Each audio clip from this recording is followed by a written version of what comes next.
humble obeisances, all glories to Srila Prabhupada and Shri Guru and Shri Gauranga. And to all the assembled devotees, this is Megha from Liverpool. Hare Krishna. Hare Krishna, Megha Mataji, Dandat Pranam, all glories to Srila Prabhupada, all glories to Shri Guru and Gauranga. Thank you very much for joining and beautiful chanting, Mataji. Hare Krishna. Hare Krishna.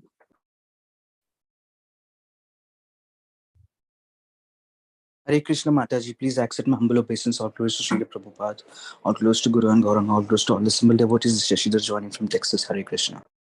Hare Krishna, Shashidhar Prabhuji, Dandat Pranam, all glories to Srila Prabhupada, all glories to Shri Guru and Gauranga. Thank you very much, Prabhuji, for joining every day and mid-morning session and very beautiful chanting, Prabhuji. Hare Krishna. Hare Krishna, Yashimati Mataji, Dandavat Pranam, all glories to Srila Prabhupada. This is Vinita Gandharvika Devidasi from Texas. Hare Krishna, Vinita Gandharvika Devidasi Mataji, Dandavat Pranam, all glories to Srila Prabhupada, all glories to Shri Guru and Gauranga. Thank you very much, Mataji, for joining every day and giving your beautiful association and always good services to the Bhakti Sangha. And you inspire us too. Hare Krishna.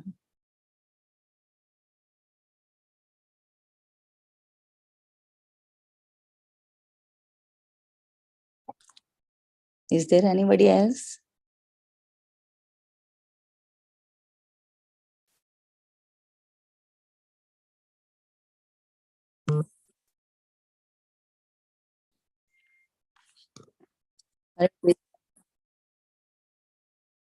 Vinita Mataji, you only have to record. Even my recording is disabled. Okay, Mataji, I will record it. Yes, Mataji. Welcome to Bhakti Sangha Japa Group. Before I start this session, I would like to read today's quote by Srila Prabhupada. If you catch up Krishna's lotus feet very tightly, then you will not fall down. Los Angeles, January 5th, 1974. So today we are so fortunate to have Her Grace, Sri Radhika Kasturi Mataji, on the topic of Sri Caitanya Bhagavata Adi Khanda, chapter 15, verse number 152 onwards. Thank you very much, Mataji. Dandavat Pranam. Please accept my humble obeisances. All glories to Srila Prabhupada and Shri Guru and Gauranga and Shri Guru Maharaj. Thank you very much for giving your very valuable time and association to us this morning, Mataji, and enlightening us on this topic. I now hand over the call to you, Mataji. Hare Krishna. Hare Krishna, Yashimati Mataji. Thank you so much. Let's get started with our prayers. Om Ajnanatimirandasya Jnananjana Shalakaya Chakshurum Militam Nina Tasmai Shri Gurave Namaha Shri Chaitanya Manobhishtam Stapitam Yena Bhutale Swayam Rupa Kadamahyam Kadati Swapatantikam Vandeham Shri Guru Shri Yuta Patakamalam Shri Guru Vaishnavanscha Shri Rupam Sagrajatam Sahagana Raghunathanvitam Tam Sajivam Sadvaitam Savatutam Parichana Sahitam Krishna Chaitanya Devam Shri Radha Krishna Padan Sahagana Lalita Shri Vishakam Vitamsya Namo Vishnu Padaya Krishna Prishtaya Bhutale Srimate Bhakti Vedanta Swami Iti Namine Namaste Saraswati Devi Gauravani Pricharine Nirvishesha Shunyavadi Pashyata Deshatarine Namo Mahavadanyaya Krishna Prema Pradayane Krishna Krishna Chaitanya Namne Gauratvishe Namaha Panchatatvatmakam Krishnam Bhaktarupa Swarupakam Bhaktakyam Namami Bhakta Shaktikam Namaste Halagra Namaste Mushalayuda Namaste Revati Kanta Namaste Bhaktavatsala Namaste Tarini Dara Namaste Palanam Shreshta Pralambare Namaste Stu Yehi Mam Krishna Purvaja He Krishna Karuna Sindhu Dhinabandho Jagatpate Gopesha Gopika Radha Kanta Namaste Tapta Kanchana Gaurangi Radhe Vrindavaneshwari Rishabhanu Sute Devi Pranamami Haripriye Vancha Kalpatarubhyasya Kripa Sindhubhye Vacha Patitanam Pavanebhyo Vishnavebhyo Namo Hare Krishna Krishna Krishna Hare Hare Hare Rama Rama Rama Hare Hare. Right. Thank you everyone for joining today's call, and I definitely appreciate this opportunity that is given to me. I'm just getting reminded of this Bhagavatam verse where Sutta Goswami is praying to Sukadev Goswami, because he is the spiritual master of Sutta Goswami, to say, like how Sukadev Goswami, you went into the trees and spoke to Vyasadeva through the trees. Like that, you enter into me and speak the words I want to speak the words through you. So like that, he's praying to his spiritual master.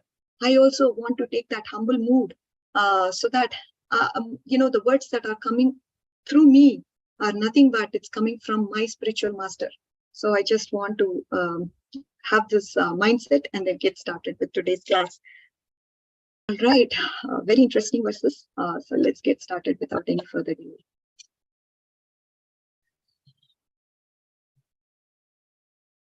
Are you all able to see my screen? Yes, Mataji. Pratame asiya giri katakshana karilena nritya gita ananda bhajana. As they arrived at the bank of the Ganges, they sang and played the musical instruments for some time. Tabe pushpa vrishtikari ganga namaskari brahmena kautuka sarva navadvipa puri. They showered flowers on the Ganges and offered her obeisances. Then they proceeded to happily move through the streets of Navadvipa. Dekiyati amanushi vivaha samhara sarva loke chitte mahapaya samatkara. Bada viva dekiyachi loke. I think I forgot to say the translation for that verse. I'm sorry. Everyone was astonished to see the extraordinary marriage procession. Bada viva deki yachi loke bhale e mata samriddhi nahi deki kono kale. They remarked, we have seen large marriages in the past, but we have never seen anything as opulent as this. E mata stri purushe prabhure dekiya anande basheye deki sukriti nadiya.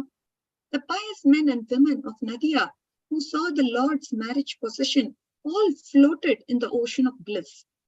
Imagine how they were relishing.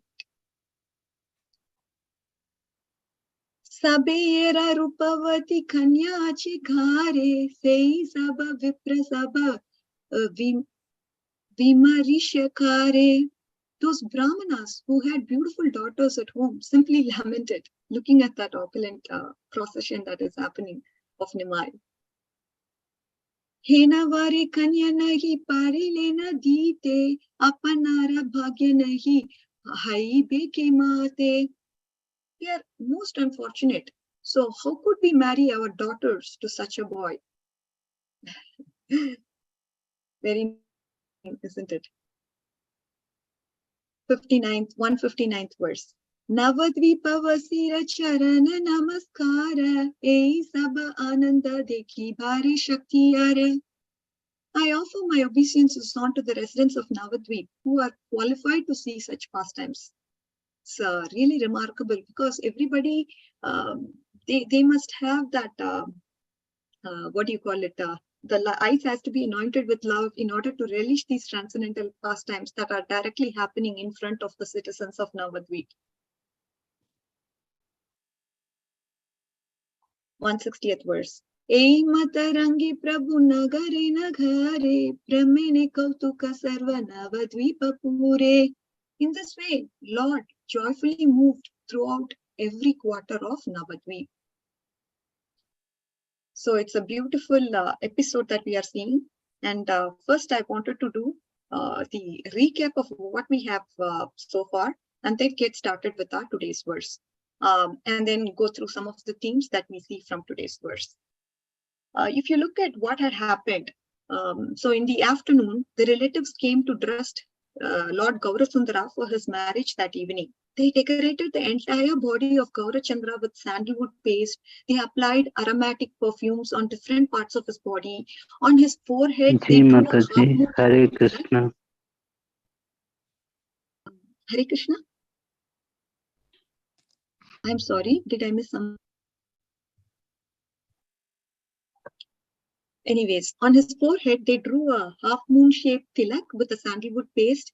They placed a beautiful crown on his head and they draped his neck with what? Flower garlands. Then a fine silk dhoti was tied expertly around his hips. And then it was shining like yellow golden in color. After that, a pink lotus-shaped eyes were smeared with kajal ointment, black as that of a bumblebee. He held the auspicious three-bladed grass and a bit of banyan tree, an expensive golden earring, and waved his ears and other valuable jewelry decorated on his upper part of his arms and also his neck. Each of the relatives decorated the Lord with their own taste. As you all know, everybody has different tastes and they want to enjoy Gaurasundara to the extent possible by doing whatever they want as far as decoration goes. There were different types of jewelries on different parts of his body according to relatives' taste. And men and women both were marveled looking at the beauty. The beauty of the Lord is something that we cannot describe in words. The material analogies are used. Yes, he has a lotus eyes and all that, but then we cannot in reality, when we look at his eyes and then say, oh, and then look at the lotus, and we are comparing it with Lord's eyes to that of lotus, it would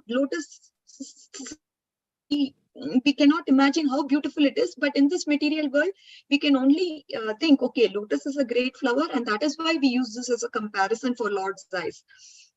Otherwise, because we don't have words to express how can people relate to Lord's eyes. We have to use material analogies, but again, Lord is beyond these material analogies. So men and women, both of them, they were marvel looking at the Lord's beauty. They forgot themselves as they were fixed seeing the beauty of the Supreme Personality of Godhead. Almost an hour before the marriage, the relatives decided Lord should proceed to the house of the bride. So they said, oh yeah, come on, let's just begin the journey, they announced. For an hour, the bridegroom will parade through the town before arriving at the bride's house.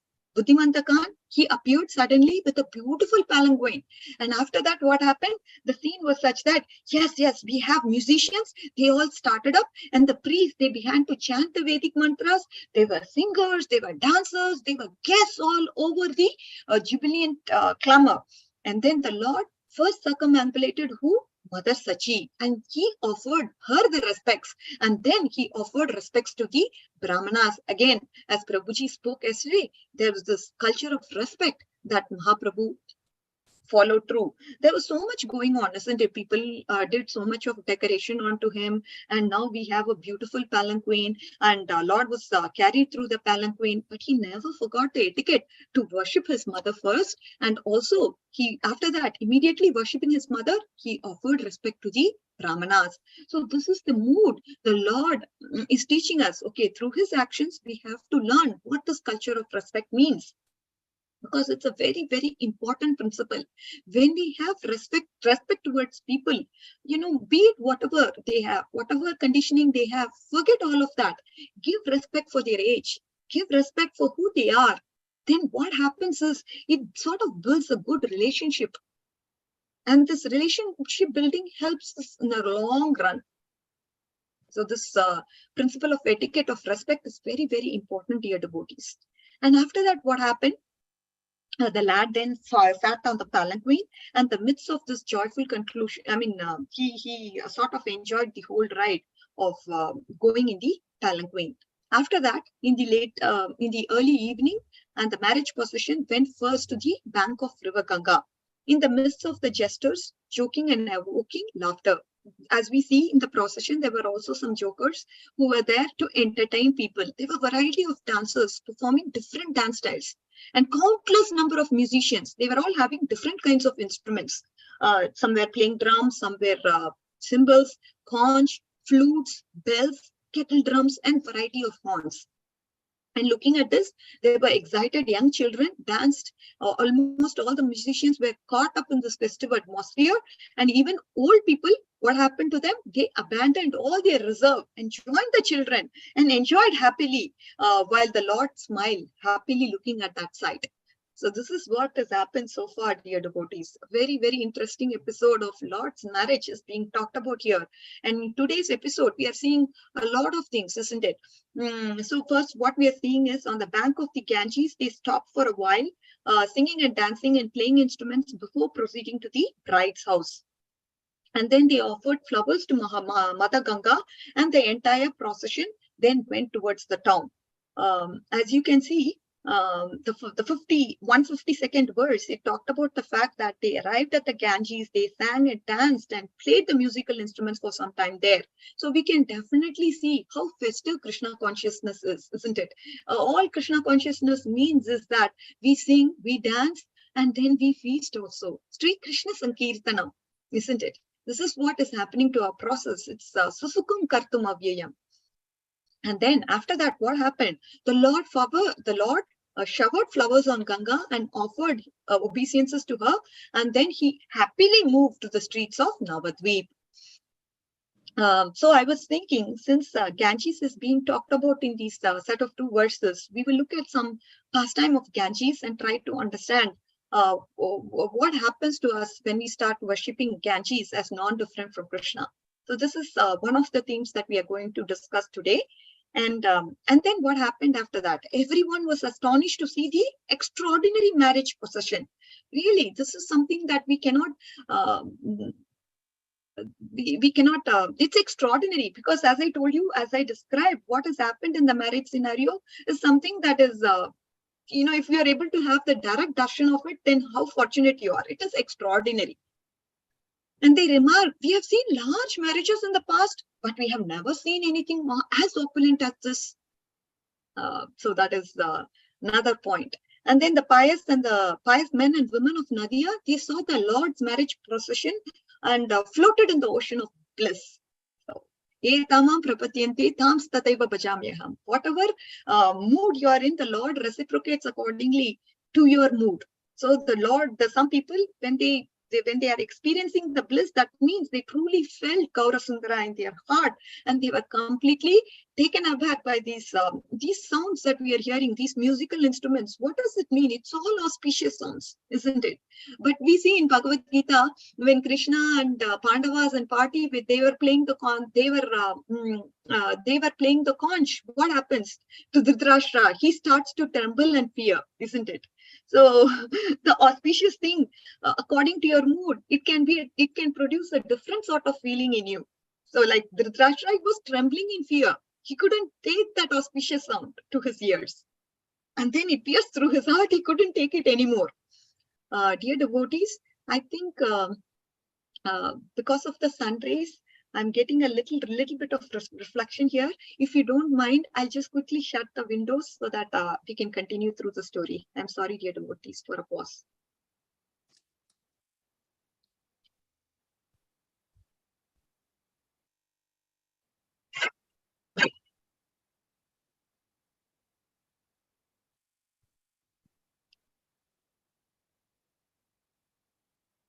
Hare Krishna, I'm back. I'm sorry. It has been raining here in California for the past 3-4 days, very heavily. And I thought the clouds were getting dark, but for some reason it is brightened up. So it's good for us. Hence, there was that reflection of the sun. Thank you for bearing with me. So we can continue from where we left off. So the thing that I was discussing was the marriage procession. Everybody were floating in the ocean of bliss. And the Brahmanas who had beautiful daughters at home, simply they were kind of lamenting that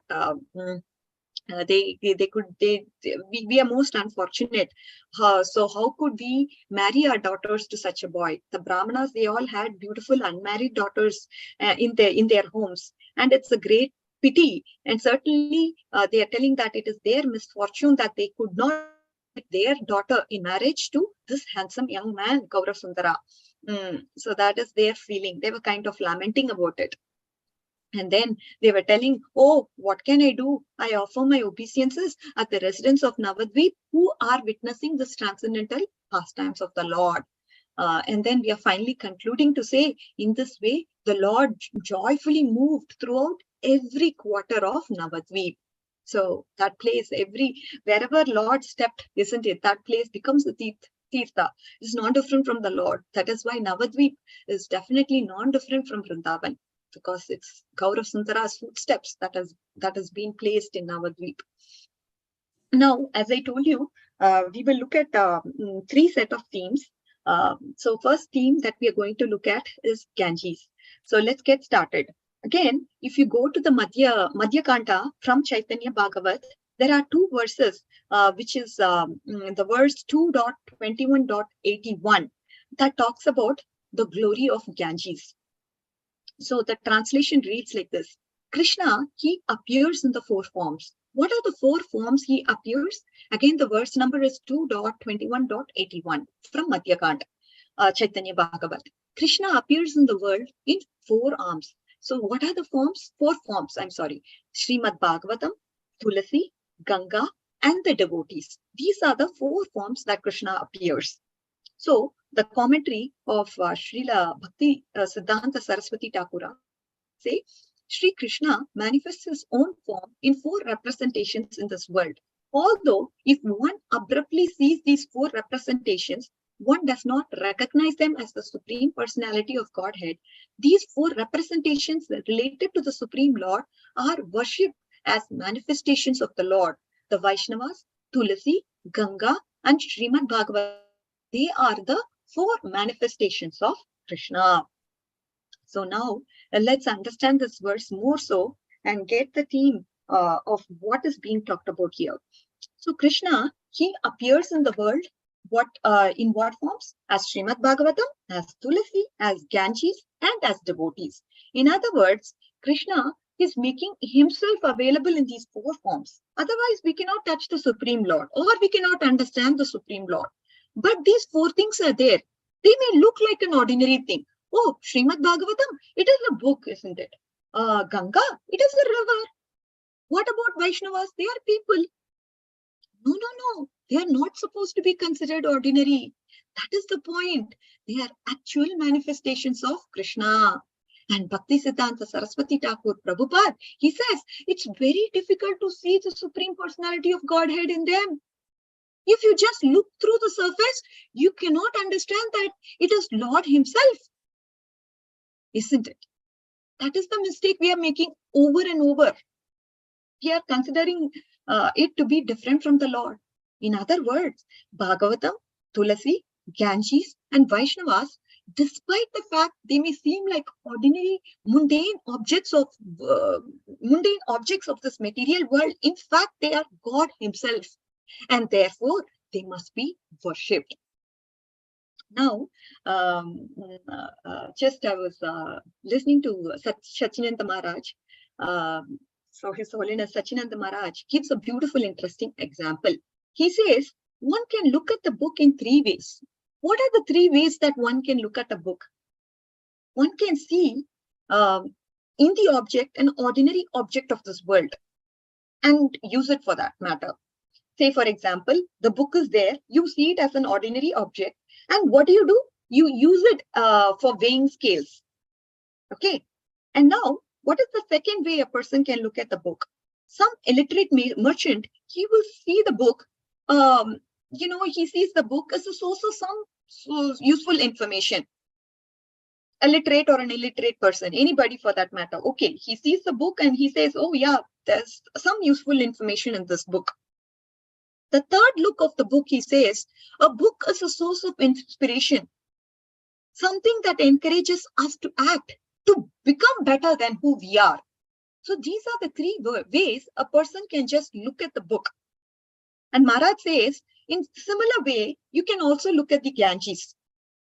How can we look at the Ganges? What are the 3 different ways we can look at the Ganges? If one asks the question, then the answer to this that Maharaj gives is, you can look at it through an ulterior perspective. Say, ulterior perspective is what? Like how a book was used as an ordinary object to weigh the scales. Like that, you can see Ganges as an utilitarian object. Okay, it can be used for drinking water, right? It is serving some purpose, some utilitarian purpose it is serving. The second way you could look at Ganges is that it will cleanse us from inside, which is actually good. I mean, it's better than the it is better than us thinking about the fact that it's used as a drinking water. Ganges is not just used to wash clothes or drink water, but we are understanding it in a better way, to think about the fact that it actually cleanses our heart and it cleanses our consciousness from material desires. This is the second look. How about the third look? How can we look at Ganges? He says, Ganges is the manifestation of the spirit, an opportunity to see the Supreme Lord himself and feel the presence of the Supreme Lord. And this is, Maharaj says, this is the hardest look, because to perceive Ganges as the Supreme Lord himself, how can we do? You know, when we look at Ganges, we are seeing so much dirt. Externally, we are not able to even use it for a utilitarian purpose. We are not even able to drink the Ganges water. Considering its external look, then think about it. It is nothing but the manifestation of the Lord. You should feel the presence of the Supreme Lord by having a look at the Ganges. This is the feeling one must have. This is very, very hard feeling. In the same way, most people at best treat the Ganges in different ways. As I told you, people who don't have any idea about the Ganges, they look at this Ganges as an ordinary river. Hindus who understand this is not an ordinary river, it has its amazing properties.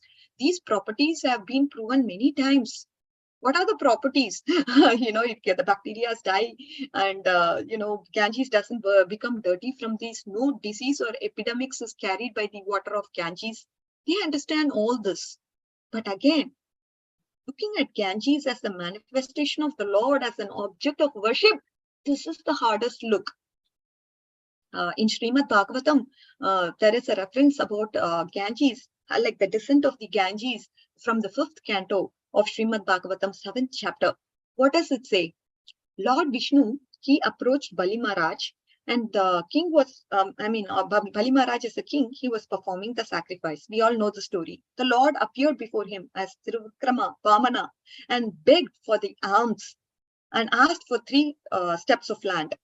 So with 2 steps, what happened? Lord Vamana covered all the 3 planetary systems and pierced through the covering of the universe with the toes of his left foot.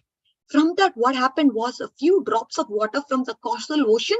It leaked through the hole and fell to the head of Lord Shiva. And there it remained for 1000 millennia. After that, the Ganges water, after that, these drops of water, they are called the Ganges water. They flew into the heavenly planets, and from there it descended to the material planet, the earth. This is the origin of the Ganges, which Srimad Bhagavatam talks about.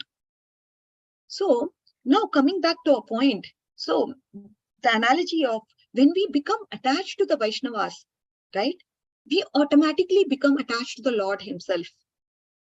When we become attached to the great fortune of hearing Srimad Bhagavatam, we also get the attachment to Lord Krishna. That attachment starts to grow in our heart slowly. In the same way, when we try to get attached to this Ganges and think himself to be the manifestation of the Lord, then also attachment to the Lord grows. The beginning of Ganges is that it originated in the spiritual world, and we become attached to the Ganges. What starts to happen when we start to attach ourselves to these things which are non-different from Krishna? Our attachments to the material worlds go away. This is the real phenomena. So we don't have to artificially detach ourselves from so many things this material world has to offer. That way we become a jnani. Our heart will become very hard by saying, no, I don't want this, I don't want that, I don't want this, I don't want that. What happens in that process? You're going to become hard and hard and hard. Our Krishna conscious process teaches us that we have to become detached, but that attachment happens automatically when you start attaching yourselves to things that are not different from Krishna. Like Ganges, Srimad Bhagavatam, Vaishnavas, Tulsi Mata. So now let's get to an example that Maharaj also quoted. It's a beautiful example. Maharaj quoted this example as he was doing the parikrama to the temple in Haridwar, that is Bhatrahari temple in Haridwar. So he talks about a pastime of Bhatrahari. Who's this Bhatrahari? Again, going back to the story, this story is going to help us understand the futility of the material attachments. So Maharaj brings about this particular story in one of his books also, that is His Holiness Sachinanda Maharaj. So the story goes like this. So this person, Bhatrahari, he was very much happily living with his wife. Okay. And one day, what happens was a yogi with a divine disposition comes to his house and he's ripe mango. He's telling this particular king, Bhatrahari, that if you eat this mango, what happens to you is that you will never become old. So it's a very great boon, isn't it? It's a great fortune to live long for the benefit of people. I want, see, you're ruling this place, and for the benefit of people, I'm giving you this because I want you to live long. So have the fortune of this. So in saying this, the yogi gave this particular mango to Bhatrahari and left the place. And when the sannyasi left him, Bhatrahari thought, oh, after some years, my wife will become old and she will die. What is the use of me remaining in this life after she is gone? So let me give this mango to her. Let her actually live long. He therefore gave this mango to his wife, explaining the greatness of this fruit. Of course, the greatness of this fruit has to be explained now. This is not an ordinary mango. This is a mango which will help you to live long. He told her about that. He therefore gave the mango to her wife. The wife whom poor Bhatrahari accepted to be very loving and chaste had a lover. And this lover was none other than the horse groom of the husband.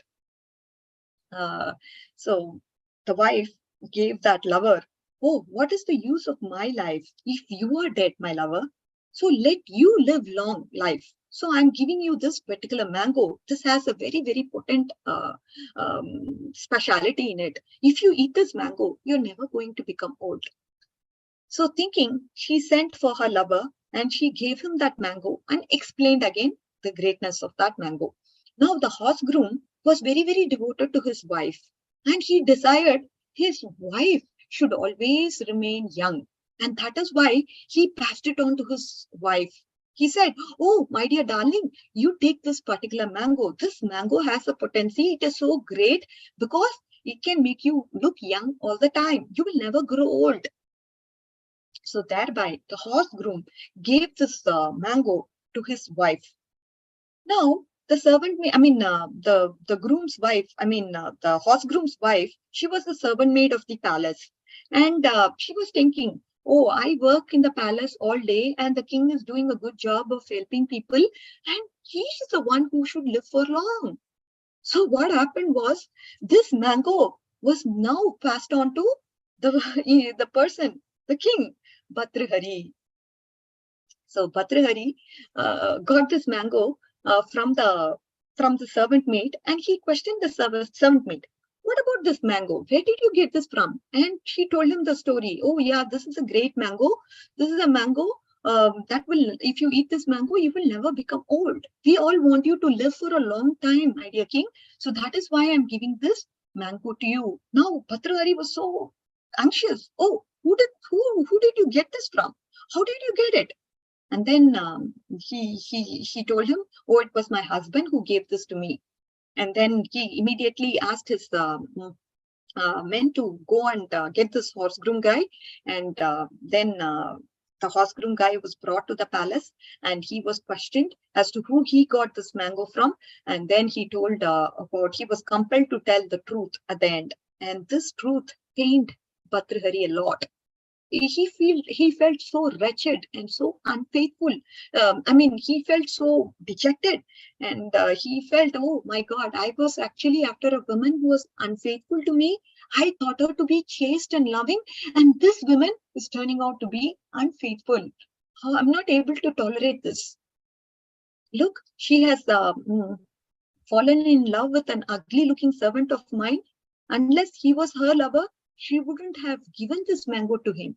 So I really am feeling so frustrated and so dejected about this whole matter. So now, so he made an immediate decision. Bhatrahari said, okay, let me give up all this material things that I have. I think out of all the ashramas that is there in this world, sannyasa is the best. I'm just going to take sannyas, and gradually I'm just going to detach. Like that, Bhatrahari left the house, and then he renounced everything. He wore robes of sannyasi and went about living his life by begging. And then at that point, he decided, oh, I should not even beg. I should just depend completely on people and let them give food whenever they want. So sometimes for days together, he went even without food, it looks like. In South India, there's one of the temples where he sat and begged alms, but then he left begging alms and completely thought, okay, let me just eat whatever comes to me on its own accord.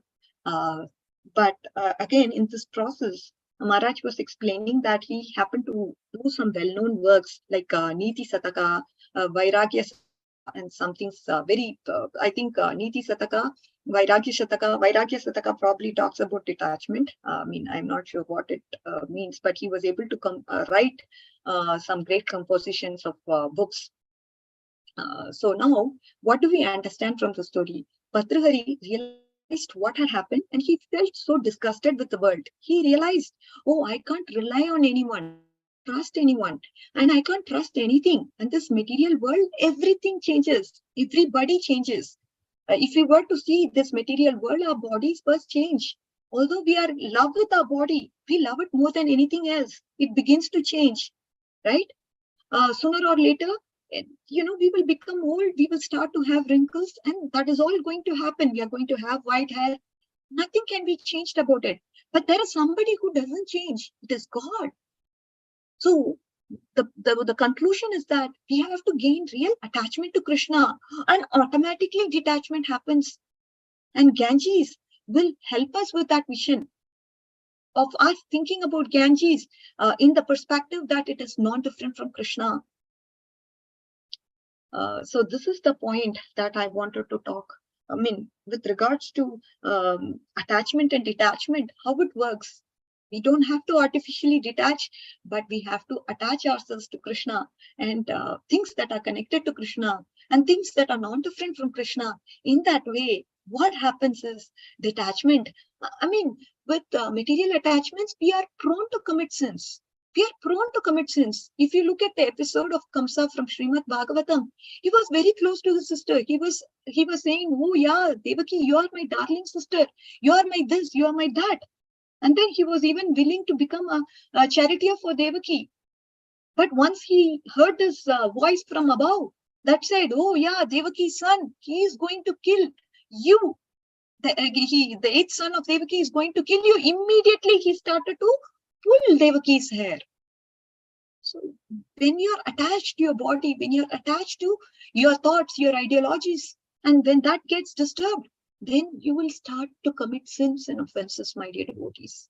So we have to really be careful as to what we are attached to. And that is the realization. Anyways, he also thought to quote about one of the things that Gaur Govind Maharaj was talking about. In one of the episodes, he said, if you regularly associate with the sadhus, your material attachment will gradually be reduced and you will develop attachment to Krishna. Then you will find secure position. Mahat Sangha, Sadhu Sangha is like a strong fort. One who always remains in the association of Mahat Sangha, Sadhu Sangha, he is very, very secure. Then he quoted this verse of Srila Narottama Das Thakur from Pratana 46.4. It said, even if I can cure my blindness and the defeat the Maya hangman, I cannot become free from material illusion without the mercy of Sadhu, Guru, and the saintly devotees. Even if I can cure my blindness and defeat the Maya hangman, I cannot become free from material illusion without the mercy of who? Sadhu, Guru, and the saintly associates. This is what Srila Narottama Das Thakur talks about in the Prarthana 46.4. And he said, although Maya, the inferior external energy of the Lord, is very, very strong. Devihesha, Gunamayi, Mamamaya, Durattaya. A jiva cannot conquer Maya by his own strength. Maya comes in various ways. Even for those who come and do bhajan, Maya can come in the form of material possessions, money, assets, and family members. It can come in any form. But if you are in the association of like-minded devotees who have done a very good sadhana, who understand Shastras, then you will never be deviated from this path of devotional service. Even though allurements come, you will not mind to the allurements. This is the point that Maharaj was quoting from that episode of speech. So now, I just wanted to bring about a particular episode from the pastime of Caitanya Mahaprabhu.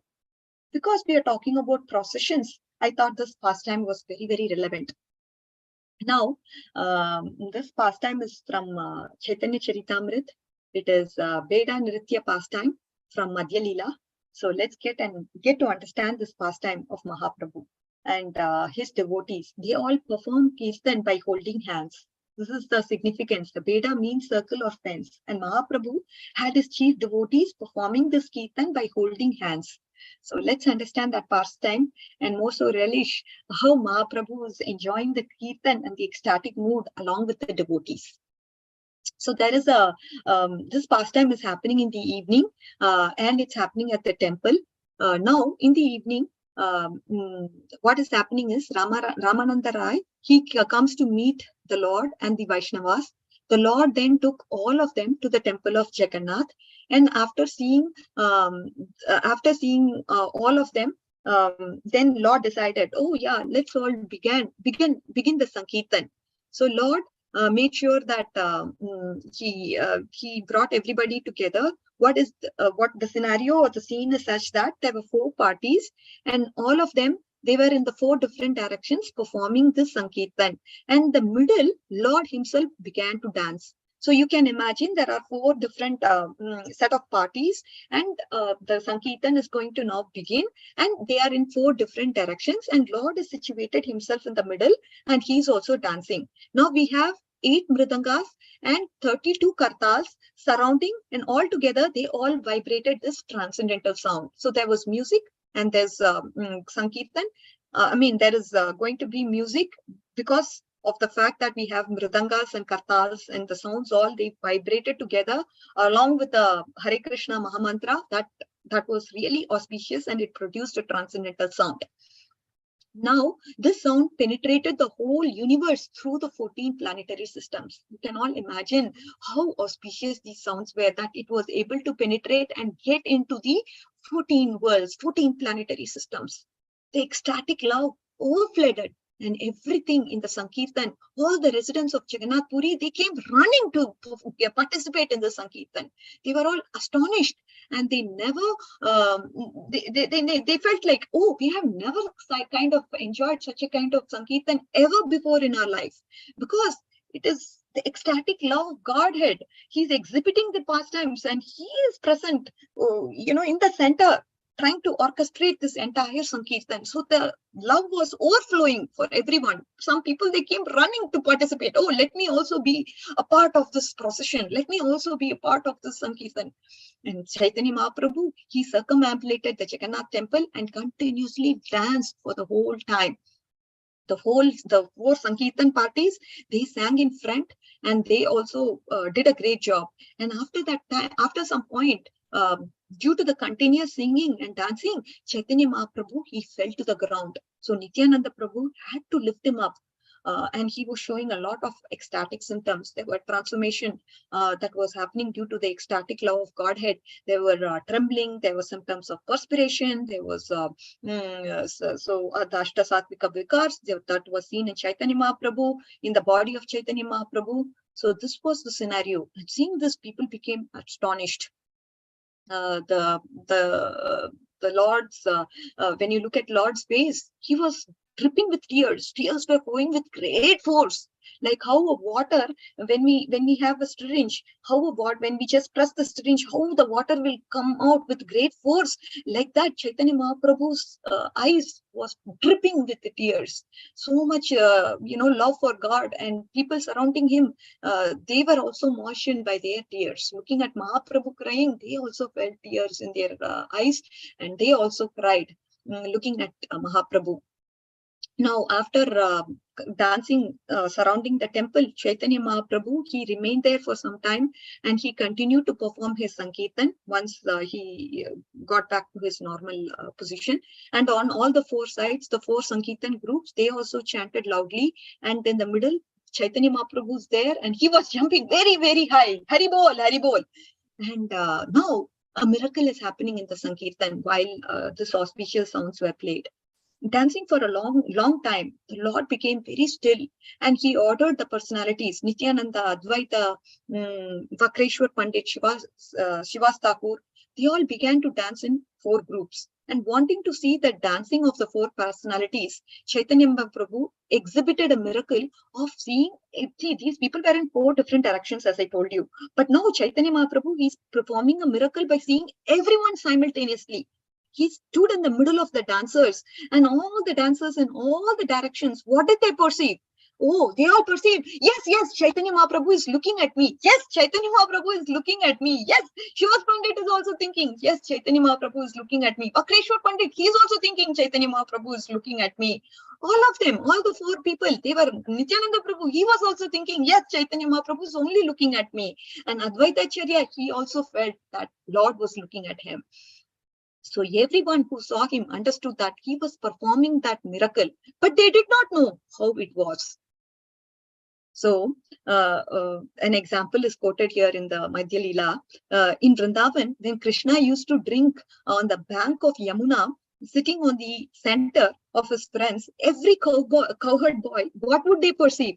They would perceive that Krishna was looking at him, only him. So similarly, when Chaitanya Mahaprabhu observed the dancing, everyone saw that he was just looking at them, just them.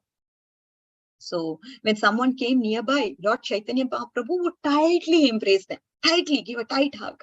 Upon seeing the great dancing, great love, great Sankirtan, all the people of Jagannath Puri, they were all in ecstatic bliss. Then now we have Prataparudra. He's also watching the Lord. He went to the top of his palace. He wanted to get a beautiful view. From the top, you can view clearly, isn't it? Whatever is there beneath in the ground, you can view from the top. View is always better. So whenever processions happen, people go to the top of their stairs and they start to watch the procession, isn't it? Even in our even in India, that is what we used to do. Whenever procession comes, rather than being in the midst of the crowd, not able to see the Lord, we used to go to the stairs to happily see the Lord and the procession. So now Prataparudra Maharaj, he also went up, and he was astonished to see Chaitanya Mahaprabhu's Kirtan. And because of seeing this, what happened was his anxiety increased. I want to meet Chaitanya Mahaprabhu. That sort of anxiety increased in him unlimitedly. It was not at all, he was not able to even bear it. It just increased multiple folds. And after the Sankirtan party ended, Lord Chaitanya Mahaprabhu, he offered flowers to Lord Jagannath, and everyone returned to their residence. So now, then large quantities of prasad were served, and Lord Chaitanya Mahaprabhu, he personally distributed to each and every one of them, and finally all of them departed to rest. So Lord Chaitanya Mahaprabhu, the son of Sachimata, he performed this pastime. Daily Sankirtan happened after that. As long as devotees remained in Jagannath Puri with Chaitanya Mahaprabhu, the pastime of Sankirtan performed with great jubilation every day. This is what Krishna Das Kaviraj Goswami tells. And he also gives us a benediction. There is a benediction at the end. What is the benediction? Lord Sankirtan, he's telling, I Sankirtan to everyone, and everyone with this benediction. What is the benediction? By listening to this the description of the pastime just now, one will show servant of Chaitanya Mahaprabhu. This is the benediction. So we all want to become the servant of the servant of the servant of the Lord, right? And we are now granted this benediction to become the servant of Chaitanya Mahaprabhu. So that is the benediction we are going to get, dear devotees. Another episode, thinking about the pastime of procession. I just wanted to, since yesterday I was listening to the lecture of His Grace Haridas Varyas Prabhu, and he was talking about Tirupavai and Andal and quoted some of the verses as parallel. So I thought, okay, let me also quote a parallel story of Vishnu Chitta, who is the Andal. So let's talk about his pastime and what sort of procession played. I mean, this is all related to procession. So let's see in Vishnu Chitta's life where procession came and what happened and what's the story behind. It's also a very interesting story. Let me talk about that story to all of you. All right, so let's get started with the story. So Vishnu Chitta is called as Periyalvar. He lived in Sripilliputtur in Tamil Nadu, and he is believed to be an incarnation of Lord Garuda. So now, if you look at Vishnu Chitta, he was brought up in a Brahmin family, but he was not educated. From childhood, he always thought about Krishna's pastime. He always thought about Krishna his whole life. How Krishna appeared to Devaki and Vasudev, and then how he became their son, and then how the Devaki and Vasudev, they came to the prison of Kamsa, and now from Vrindavan, Krishna come and save them. How did he do that? How Krishna stole butter, and what all pastimes he did in Mathura, what all pastimes he did in Vrindavan, and what about Akrura, his pastimes. So like that, he was continuously always remembering about the pastimes of Lord. And then only by listening to Krishna's pastime, and there was this pastime of garlands, garlands, and that pastime of Krishna, the garland pastime of Krishna, actually inspired to him. And he suddenly thought, oh, let me also make garlands for the Lord. So throughout his life, he wanted to do garlands for the Lord as service to the Lord. So, he had a garden. He began to plant tulsi plants, and then every day he used to collect tulsi leaves, make garlands, and then make flowers and bring them to the Lord. So the Lord is Vatapatra Sai, right? Lord Vishnu, he's reclining on a banyan leaf. So that is why he's Vatapatra Sai. And this form of the Lord, in which this is the form of the Lord he was worshipping. And again, he had a very, very calm, peaceful life until something happened to the king of that place. So now one may question, oh, what happened to the king of that place? And what has that got to do with Vishnu Chitta, right? Yes, we are going to look into that particular thing. So the king, he returned from a big campaign. And then the king, he also captured a lot of lands, a lot of kingdoms, and around the city, everybody, the kings, they like to know what is the mentality of the citizens. So what do? They disguise themselves in the night, and they go and roam around the streets to understand what people have to talk about the king and something like that. And one day during the inspection, what happened was, he looked at a pilgrim. He was very serious, sleeping very, very peacefully. And he was thinking, okay, let me ask this person a question. So he came to this person, this pilgrim person who was sleeping very peacefully, and he went to him and he said, you look like a very, very wise person. Apparently, you must have gone to different holy places. And I would like to know if you can share a wisdom that you understood by going to these pilgrim places. This man, he just awoke, and out of surprise, he said, during if you look at the weather, 8 months of the time, the weather is fine. The farmer, he works hard 4 months of the rainy season, 4 months, and he waits for the rain to come. Just as the person works for 8 hours in a day in order to take care of the family and not worry about anything in the night or in the evening, like that, a man becomes mature.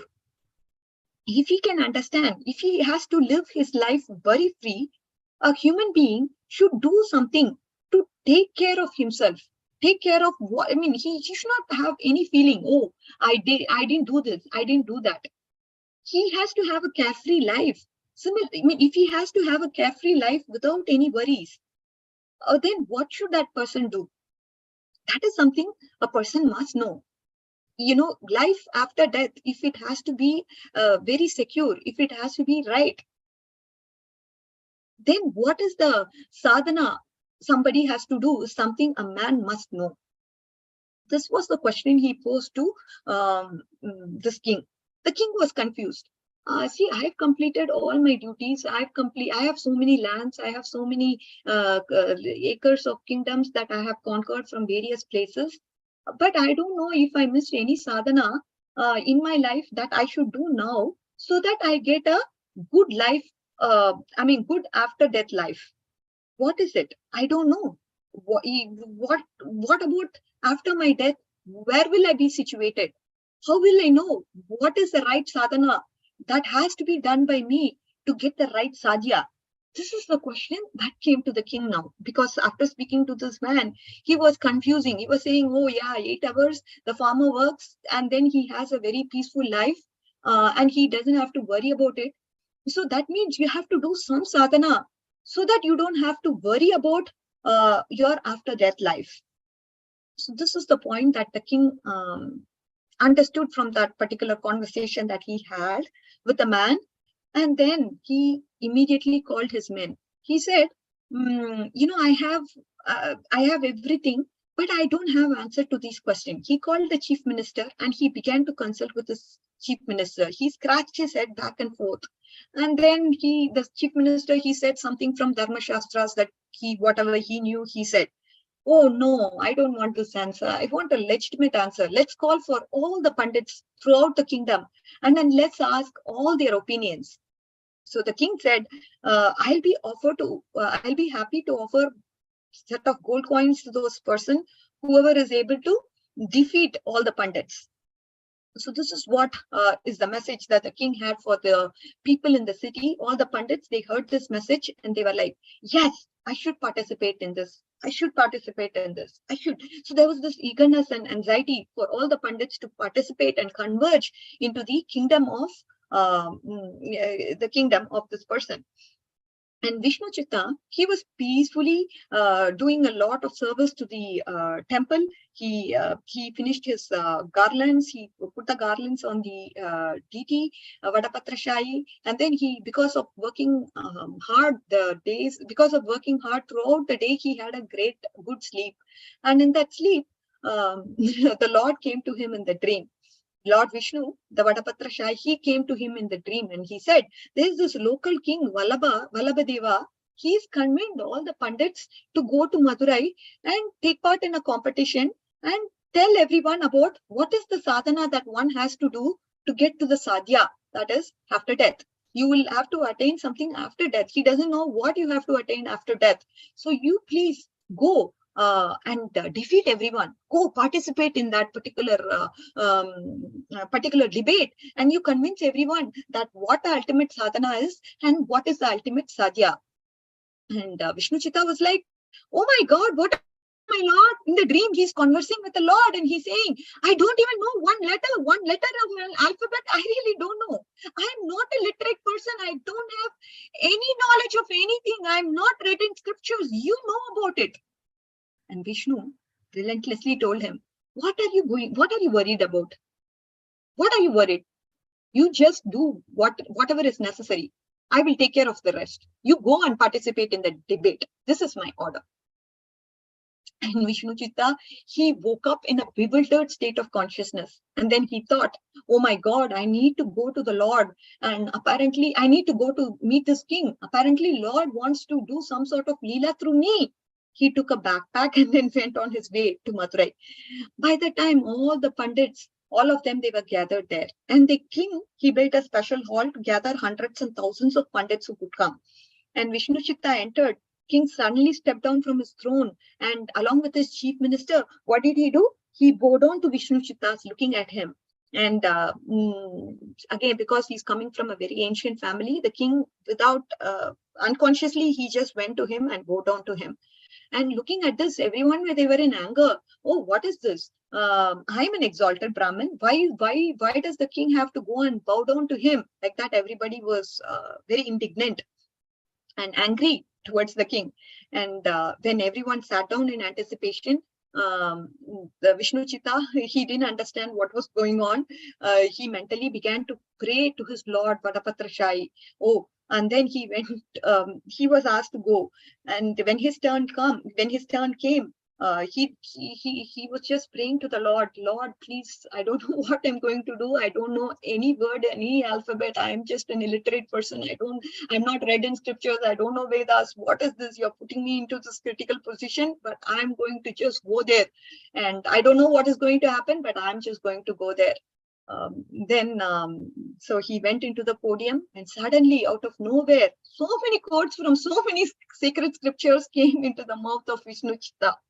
One after the other, Dharma Shastras, Upanishads, so many things. And then he supports his point through the Shastric evidences. And people were like, oh my God, he was talking non-stop. He couldn't even stop.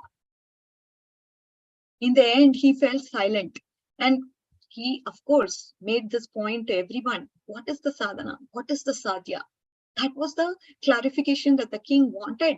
And he was able to support through Shastric evidences. This is the sadhana that one has to do. The sadhana has to be devotional service to the Lord. And the sadhya, what is the sadhya? The ultimate is going back to Godhead and serving him. So this was the mood that Vishnu Chitta brought to the whole ambience, and all of them, they were all astounded, and they all jumped up from their seats. And the king, he couldn't bear, he couldn't really, he was so thankful for this particular Vishnu Chitta, and he went and bowed down to him, and he said, with folded hands, he said to him, oh, truly, you are the best person. No one is better than you. What you have spoken, I really don't have any words to say. So now the king also gave him a bag of coin, and as a promised reward. At that moment, Vishnu Chitta, when he finished speaking, the king called for the royal elephant. He decorated the royal elephant, and he said, Vishnu Chitta to climb to the back of this elephant, and then he arranged for a huge procession. So there were many elephants, there were people in front, there were so many pandits, they were all blowing conches, playing different instruments. Vishnu Chitta was glorified because the truth, ultimate truth was proved, and Vishnu gave himself the name Vishnu Chitta, meaning the one who always carries Vishnu, Chitta Vishnu in the heart. Chitta means heart, right? So the one who always carries Vishnu Chitta in the heart, and that is why he was called Vishnu Chitta. So he always carried Lord in the heart. Again, etamam prapatyante, principal words, like whatever the mood of the devotee is, the Lord reciprocates accordingly. And here we are clearly seeing that with the case of Vishnu Chitta, how he didn't know a word to speak, but then the Lord helped him because he had complete trust in the Lord. And then when that trust comes, when that faith comes, then anything impossible can happen. Anything impossible can happen. We would not have dreamt of that can happen because faith, Lord nourishes that faith. You're having that faith, so I'm ready to do whatever you want from me.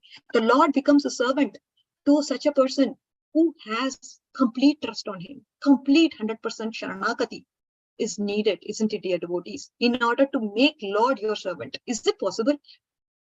How Lord, the Supreme Personality, to even say this for me, I really feel so, how the Lord becomes a servant to a devotee. Who is he and where are we? Are like a mustard seed, very, very tiny in the whole set of universes. We are so tiny. Even the universes, Brahmandas, they look like mustard seeds, and we are one of them in that universe. How insignificant we are.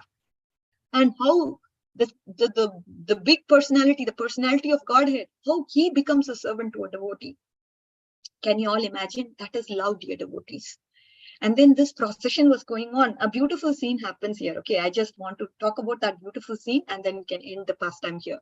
The procession was going on. The Lord, he flew out of Garuda from the nearest temple in order to rejoice and look at the triumph of his devotee. The Lord hovered on the top of Garuda, and around him, the demigods were there. They were showering mercy, and the Lord was above rejoicing this entire scene of what Vishnu Chitta was going through. At that time, Vishnu Chitta, he began to sing hymns of the Lord. he said, this particular composition goes like this. It says he composed Tirupallandu, okay? And this few lines of, I'll just say the 4 lines of this particular hymn. Pallandu pallandu pallayirattandu palakoti noorayiram மல்லாண்ட தின்தோல் மணிவண்ணா உன் சேவடி செவ்வு Thirukkappu. So this is the first pasuram that Periyalvar Vishnu Chitta is expressing. And what is the meaning of this verse? He is expressing that let there be protection for all auspicious Bhagavan. Let there be protection for him. Now, the question is, what is it? How can he bless the Lord? Who is he to bless the Lord? We all seek blessings from the Lord, but Vishnu Chitta here is giving blessings to the Lord. He's saying, let there be protection for all auspiciousness to Bhagavan. It is normally seen the elders and superiors, they wish well, right, to the younger ones. But when there is too much love and affection towards someone, even if they are superior, one could bless for their well-being. And here, the commentary of the Sri Vaishnava Acharyas, it is saying that similar to how a mother who always worries for her brave son, right, who could easily get into fight with others, even though the son is brave, but he could easily get in fight with others. So the mother is always worrying. Like that, Periyalvar started to fear, oh, if Devatas surrender to him, then he will have to go to the demons and he will have to fight with the demons. And if he goes near the demons, what will happen to him?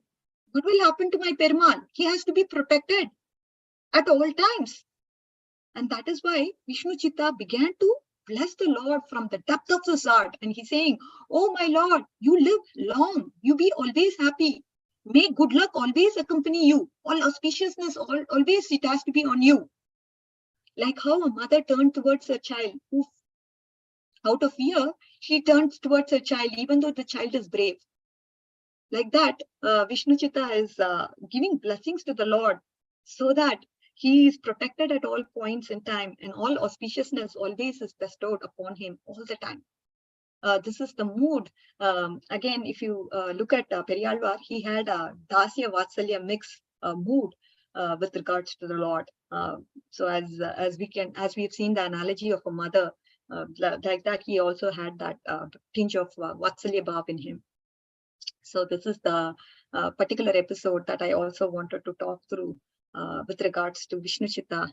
Since we spoke about Andal, there's also a procession. There's also a procession that Vishnu Chitta had, and this was the story, a relevant story that I could think of for this particular episode.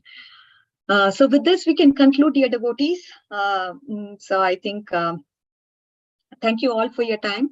Vancha kalpatarubhyasya कृपासिंधुभ्य एव च पतितानां पावनेभ्यो वैष्णवेभ्यो नमो नमः। अनंत कोटि वैष्णव वृंद की जय। नामाचार्य श्रील हरिदास ठाकुर की जय। श्रील प्रभुपाद की जय। गौर भक्त वृंद की जय। All glories to the assembled devotees. All glories to Srila Prabhupada. Thank you, Preeti Vilasini Mataji, for giving me this opportunity once again to speak about the glories of Chaitanya Mahaprabhu, specifically this pastime of Nimai getting married to Vishnu Priya Devi. Hare Krishna.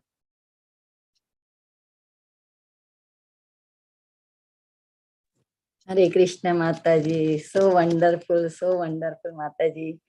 You just give the lessons by all the stories, different story. Like whatever I got, I like that. Always we have to stay in our true Vaishnavas association and always attached to Krishna. Automatically the material things will be detached. We don't need to detach. So I like that point too much. And the total surrender to Krishna by the Vishnu Chitta story. It's so wonderful. And also I like that thing, whatever the Chaitanya Mahaprabhu, in this big procession, still he never forget to his mother to give the respect. So that is the main point. We always should do the respect of to our elders and Vaishnavas and Brahmanas. So I would like to share one point, Mataji. Can I? Sure. Go ahead, Mataji. Yeah. So when we are coming to the US, and at that time on the airport, my husband, he just bowed down to his mother. And at that time, my daddy was over there. So my daddy said, why you bow down like this way? You have to do the charans first. So I remember that thing. And he was used to do. He was a director, but still he was used to do. Whenever he go from visit to her, his mother, my grandma. So he always, if he see in the road, he just do the Sashtang Dandavat Pranam to my grandmother. Wow. So I remember that thing, Mataji. Sorry. Wonderful, Mataji. Great. I just very like nice. to share these things. Very touching, Mataji. Very, very nice to hear personal realizations. Thank you so much, Mataji. It was very nice. Thank you. Is there anybody have any question or realization, Mataji? You can go ahead. Hare Krishna, Radhika Mataji. Please accept obeisances. What a nice class. Actually, I was in and out because of several connection issues and work issues. But whatever I could hear, I was like in and out every 10 minutes. But whatever I could hear, it was simply beautiful, beautiful, amazing pastimes, beautiful realizations. Thank you for filling our morning with so many smiles thinking about the Lord. Thank you, Mataji. Very grateful for your association. Thank you for speaking today. Thank you, Mataji, for giving me this opportunity. Really appreciate it. Hare Krishna, Radhika Kasturi, Mataji, Dandavat Pranam, all glories to Srila Prabhupada. Thank you so much, Mataji, for such a beautiful class. You are enjoying the pastimes, which makes us also to be involved in the pastime.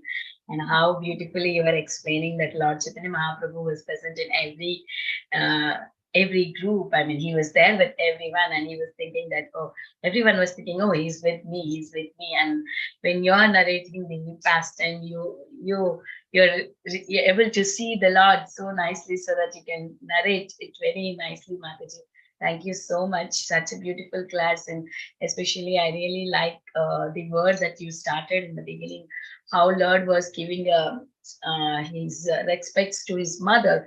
So whatever it is, whoever it is, the other person might be doing something wrong to us, but then we have to give the respect to their age. That really struck my things, Mataji, because yes, sometimes the other person might be little rude to us, but then they might be elders, so we have to give that consideration. Oh, okay, the other person is elder to me, I need to respect them. That, and we'll have many other things. Maybe they are devotees, senior to us, so we need to think in that way and try to give respect to everyone. Very, very nice, Mataji. Thank you so much. Yes, Mataji. The thing is, Trinadapi Sunichena Tarorapi Sahishnuna Manina Manadina Caitanya Sadahari. When this particular aspect of respect is taken care of, even you say, for example, if your parent is smoking, just because he's your parent, you have to give that respect. How can we develop humility? How can we be in the mood of the servant of the servant of the servant? And even for non-living entities, when we start to treat them with a proper respect, meaning, there is a ball or not a ball, but some instrument is there. We are supposed to take it in our hand and put it somewhere instead of just slashing it away with our legs. So when we develop this aspect of respect and carry it forward to all the objects we see around us, then our mood will change naturally. Trinadapi, then it will come to us. Till that point, it is very difficult. So to the extent possible, to set this expectation, no, I have to respect everybody for who they are. Then, automatically what happens is, looking at you, that other person also will change. Even whatever he's doing, if it is not good, he will also change his attitude looking at you. So that thing, transformation can happen to him also when we start to give respect. Thank you, Mataji. Thank you. Just Mataji. wanted to say this. Hare Krishna. Hare Krishna, HG Kasturi Mataji, Radhika Kasturi Gopi, Dandavat Pranam, Srila Prabhupada, Srila Gurudev Ki Jai. As usual, Mataji, your class is power packed. You explained so nicely, and you explained about the Srimati Sisi Tulsi Maharani, Shishi Bhagavatam, Srimati Shishi Ganga Maharani, and Vaishnava. We should give a respect to them, and all the small thing you explain. So after a long time, we get your SSSN, Mataji. Please come regularly and give your SSSN. Dandavat Pranam, Hare Krishna. Dandavat pranams, Mataji. I pray to the Lordships that you recover well, Mataji, and thank you for attending the class. Your blessings means a lot to me. Thank you, Mataji. Hare Krishna.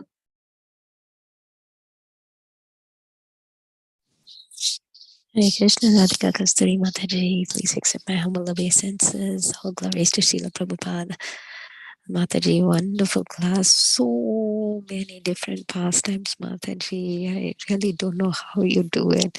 Vishnu Chitta, Bhadra Hari's pastime of Lord Chaitanya Mahaprabhu in Puri, and how Maharaj Pratap Rudras could see him, and how you explained about processions from so many different, with so many different pastimes, Mataji. Thank you so much. Very, very nectarian class, Mataji. I missed the first 15 minutes, so basically I missed the part where you read the verses. But from the time I was hearing, it was one pastime after another, Lord Shiva's pastime and Mother Ganga's, basically. So wonderful, very nice, Mataji. I really don't know how you correlate all of them and put them together. Thank you so much for your effort, and thank you for coming on the call and being here and giving the class, Mataji. Dandavat pranam. Thank you, Mataji. Indulika Mataji. Really appreciate. All glories to Srila Prabhupada. All glories to Sri Guru and Gauranga. I really love Chaitanya Mahaprabhu, and I'm very glad always to come here and speak about the glories of Mahaprabhu, without whom I'm not, I wouldn't have been here otherwise without his mercy. So I really... Yes, Mataji, his pastimes are so very personal and so sweet. You know, it really would directly touch us, touch our hearts. Hare Krishna. Hare Krishna. Thank you, Mataji. Hare Krishna. Hare Krishna, Mataji. Thank you so much, Mataji. Such a wonderful class, and the last pastime of Vishnu Chitta was really very amazing. So it was like icing on the top of the cake. So thank you so much for getting to know about that pastime of Vishnu Chitta. And I just joined very late, and I think I've missed so many portions. I will go through and check it out, Mataji. Hare Krishna. Hare Krishna. Thank you, Anita Mataji.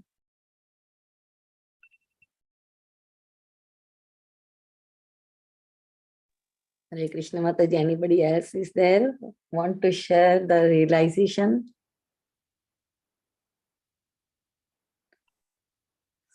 So if not, then Mataji, I can say thank you very much for your narrated very nice verses, and Lord Mahaprabhu's pastime with her marriage, pastime with her Vishnu Priya Devi.